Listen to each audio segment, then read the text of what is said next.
When Emma Dawson inherited her late grandfather's small farm, nearly everyone in the valley believed she would sell it within a month. She was 28 years old. A civil engineer from the city. She had never managed livestock. Never harvested crops. Never spent a full winter on a working farm. To the older farmers who had spent their entire lives there, she seemed completely unprepared. As Emma drove her dusty pickup truck through the old wooden gate for the first time, she smiled despite the peeling paint and overgrown fields. "This place still feels like home," she whispered. Her grandfather, Thomas Dawson, had raised her there every summer while her parents worked in the city. She remembered climbing apple trees, learning to feed chickens, listening to his stories beneath the enormous oak tree overlooking the fields. Before he passed away at 91, he had made her one promise. Never judge this land by what people can see. She never forgot those words. The farm itself looked tired. The barn roof needed repairs. Several fences leaned dangerously. The irrigation channels had nearly disappeared beneath thick weeds. And in the center of the oldest field stood an abandoned stone well, sealed decades earlier with heavy wooden planks. Most locals believed it had run dry generations ago. Emma walked toward it. The weathered cover carried faded paint that simply read, "Do not open." No explanation. No date. Only those 3 words. Later that afternoon, several neighboring farmers stopped by to introduce themselves. Among them was Harold Benson, whose family owned hundreds of acres nearby.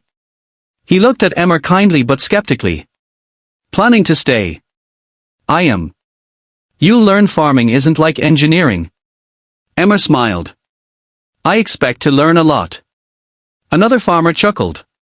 "The first thing you'll learn is that old well." He pointed toward the stone structure. "Don't waste your time.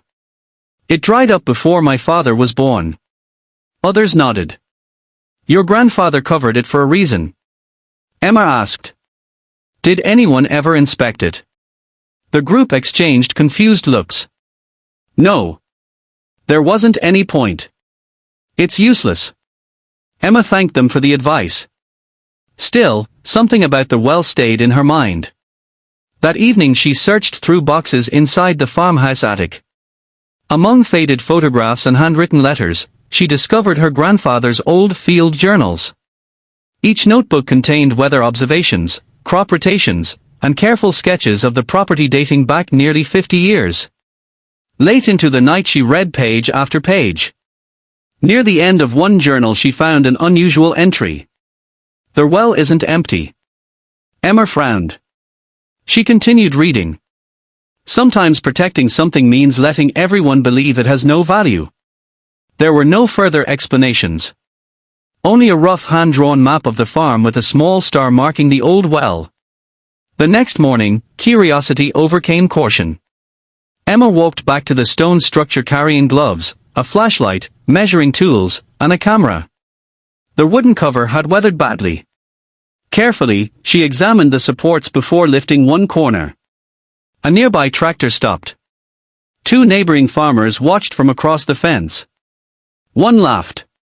"Didn't we already tell her?" Another shook his head. "City people always think they are smarter." Within minutes several more farmers gathered. Word spread quickly. "The new owner is opening the old well." People leaned against pickup trucks, smiling as though expecting a foolish mistake. Emma ignored the comments. She slowly removed the remaining wooden planks. Cool air drifted upward from the darkness below. She shined her flashlight inside. Instead of seeing only dry stone walls as everyone expected, she noticed something unusual. The sides of the well appeared remarkably intact. Far below, she caught a faint reflection. Not the bright sparkle of treasure. Not standing water. Something metallic. Something deliberately placed. Her heartbeat quickened. She lowered a camera attached to a rope. The live image appeared on her tablet. The watching farmers laughed again. "Looking for pirate gold." Emma said nothing. She carefully adjusted the camera angle. Then the screen revealed something that made her freeze. Resting inside a hidden stone chamber built into the side of the well was an old iron door, almost completely concealed behind decades of mineral deposits. It clearly wasn't part of the original well. Someone had built it intentionally. And judging by its condition, it had remained unopened for many decades. The laughter around the well slowly faded as everyone noticed the surprised expression on Emmer's face. None of them realized that beneath the abandoned well they had mocked for generations lay a discovery that would soon rewrite the history of the entire valley. The laughter around the well disappeared. Every farmer leaned closer to Emmer's tablet. The image was clear. Behind decades of mineral buildup, an iron door had been carefully built into the stone wall nearly 30 feet below ground. Harold Benson removed his hat. "I've lived here for 68 years. I've never heard anyone mention that." Emmer carefully raised the inspection camera. "I don't think this was meant to be found easily." The local council was contacted immediately. Within 2 days, engineers, historians, and archaeologists arrived at the farm. For safety reasons, the area around the well was temporarily closed. Emma watched quietly as experts lowered stronger cameras and specialized lighting into the shaft. Their excitement grew with every new image. One archaeologist looked up in amazement. "This isn't part of the well. It's an underground chamber." Another expert pointed toward carved stone blocks visible beyond the iron door. The construction style appears to be more than a century old. After carefully stabilizing the old masonry, the team opened the rusted door for the first time in generations. The chamber was small but remarkably well preserved. Inside they discovered shelves lined with weatherproof metal containers. There were no piles of gold. No hidden jewels. Instead, they found something far more valuable. Leather-bound journals. Hand-drawn maps. Agricultural research. Seed collections stored in sealed glass jars. Letters written by early settlers. The documents revealed that nearly 140 years earlier, local farming families had created a shared underground archive. During years of severe drought, they feared that fires, floods, or conflict might destroy generations of farming knowledge. So they built a hidden chamber beneath the old well to protect it. Each family contributed journals describing successful growing methods, irrigation techniques, soil improvements, and crop varieties adapted to the valley's unique climate. Over time, the original purpose of the chamber had been forgotten. Only Emmer's grandfather had apparently known that the well protected something important. Instead of revealing it publicly, he chose to preserve it until the right time. Among the journals was one written by Thomas Dawson. Emmer carefully opened it. Inside, she found a handwritten letter addressed to whoever eventually discovered the chamber. "If you are reading this," it began, "then you cared enough about this farm to look beneath the surface. The greatest treasure this land holds isn't wealth. It's wisdom.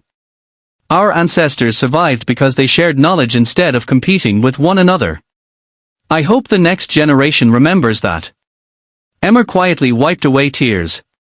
Harold stood beside her. "Your grandfather was a remarkable man. He believed this valley would need these lessons again someday." News of the discovery spread across the country. Universities asked permission to study the journals. Agricultural scientists carefully examined the preserved seeds. Many belonged to heritage crop varieties that had nearly disappeared. Researchers successfully grew several of them, discovering they were naturally well suited to dry conditions. Farmers throughout the region began planting the revived crops. The old irrigation methods described in the journals also proved surprisingly effective for conserving water. Within a few years, farms across the valley became more resilient during dry seasons. The forgotten knowledge beneath the abandoned well helped improve harvests for hundreds of families. Emma never claimed the discovery as her own achievement. Whenever reporters asked how she found the chamber, she always gave the same answer. "I simply listened to my grandfather."